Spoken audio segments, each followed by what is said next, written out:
Hey y'all, welcome to Art of the Budget. My name's Nicole. My pronouns are she and her, and I live in the unceded territory of the Coast Salish Nations. And I am here to bring you my first budget reconciliation in a long time. And it's probably a good one to share because I did not do a good job. And so we'll kind of go through and see like how I reconcile and how I deal with it. I am a professor, so I get paid for like 9 months of the year. And so I get paid a little more during the year. The idea is that I need to have money to live in the summer. So because of that, it's kind of interesting because I can get away with a lot in my budget because I have a little bit of overage. But whatever I don't save now, I will not have for the summer. And obviously, I will not have for my other goals. So let's get into it. This is my first budget reconciliation since I have had this job where I do not work in the summer. Or if I do work, it's a different contract and I get paid additional funds. So let's get into it. So, base income, this is last month's income that I'm spending in this month. I'm trying to have better lighting here. It actually snowed, so it's quite bright outside, and I have the light on, but anyway. So I am working with $5,484.29. I was also given a gift of $100 from Christmas, which was in December, but anyway, I just budgeted it into January. So the plan was sharing my income.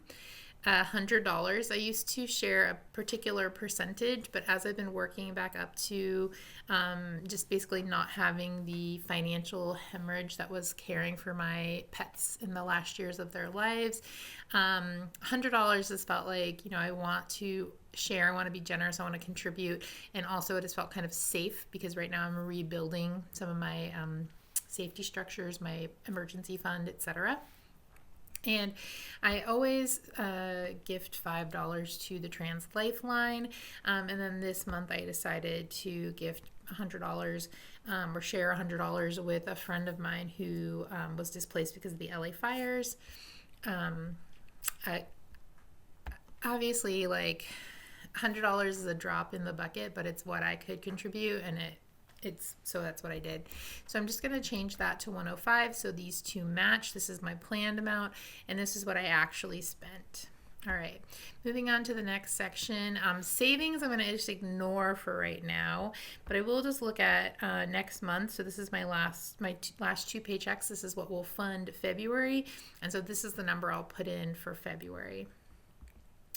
All right, let's go down to investment. I planned to invest 100. I did invest 100, and so that is that. I can't remember. I think this is the number updated. So I think I've actually only contributed in the lifetime of my account like $25,000, which is a crazy number. That's a crazy number. But I actually have over $40,000 in that account because it's grown because of being invested. So anyway, that's interesting. So I am slowly working back up to hopefully one day maxing out my Roth IRA, and I put $100 in. So nowhere near that, but we're working our way back.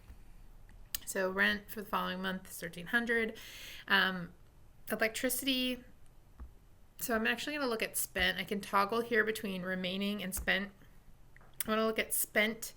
I always set aside $135 for this. I only spent $80.79, so I'm going to change that to $80.79, and I get a little more in my left to budget area, which is great. Mobile phone, $105.96.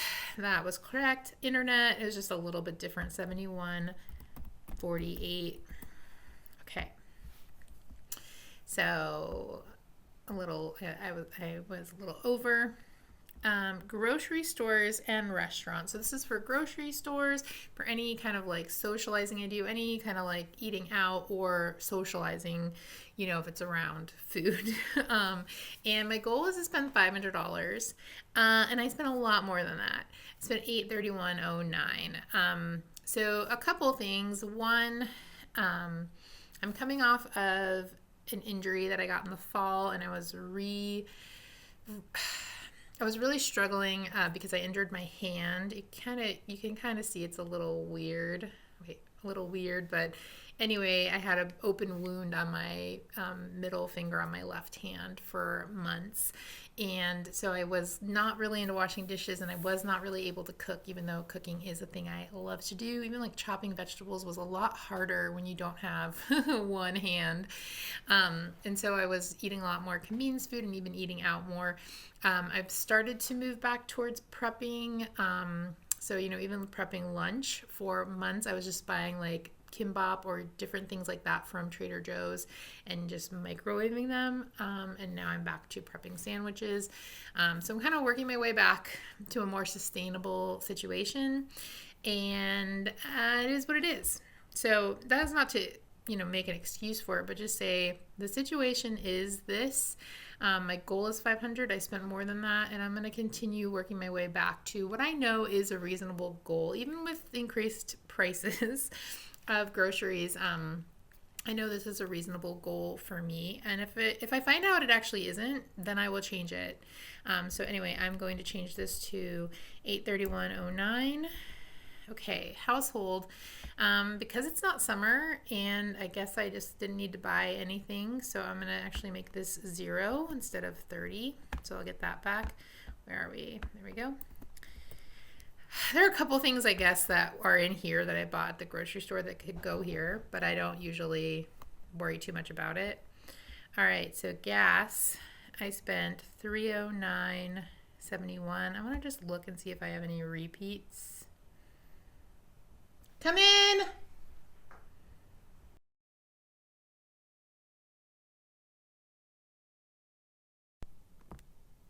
Okay, we're back reconciling the budget. Grocery store and restaurants is reconciled. Household is reconciled. Gas, I only spent $252.57. And I did just off camera fix that. I did have a double entry.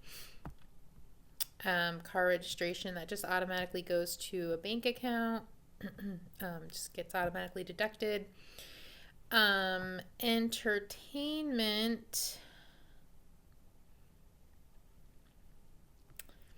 I actually, you know what? Actually, this is 0. I didn't spend anything there. I think that was from last month. I did a $5.99 special for 2 months of Spotify, which I have not used at all, and I'm definitely going to cancel. So that's 0. And then fun, I'm going to just check this to see if I had any double entries. I did not. So I did spend way more than I planned to. And again, like, it's not ideal, but just getting into the group of things, like, hopefully in a few months I'll look back at this and be like, wow, I was really overspending. Auto insurance just a little bit off, $153.65. Rentage insurance, that also is automatically deducted.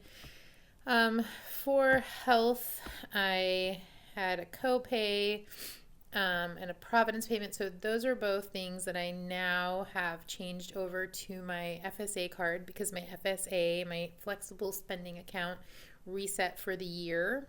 YMCA and South Sound Dance, that's my tap dance, came out, so that's $197.05. Let's see here. So I guess I had a little bit left, so I'm going to change that to $11.61. Upcoming travel, what was it, $154? Oh, passport renewal, so $142.80. And it looks like that is everything. Car, I paid $287, so $150 extra. And then student loans, I am not paying them currently. I am on the SAVE plan, which is being challenged. And so everyone on the SAVE plan is currently on a forbearance, which is not getting credit for public service loan forgiveness. That's kind of a bummer. I am less than a year out from that. So that is definitely holding me up. All right, so that is it for January. I'm very pleased to see that I'm only $194.99 over budget, considering how much I overspent in some areas. And I will definitely be, what's the word? I'm going to definitely be working on this moving forward. So instead of 1900 into my emergency fund,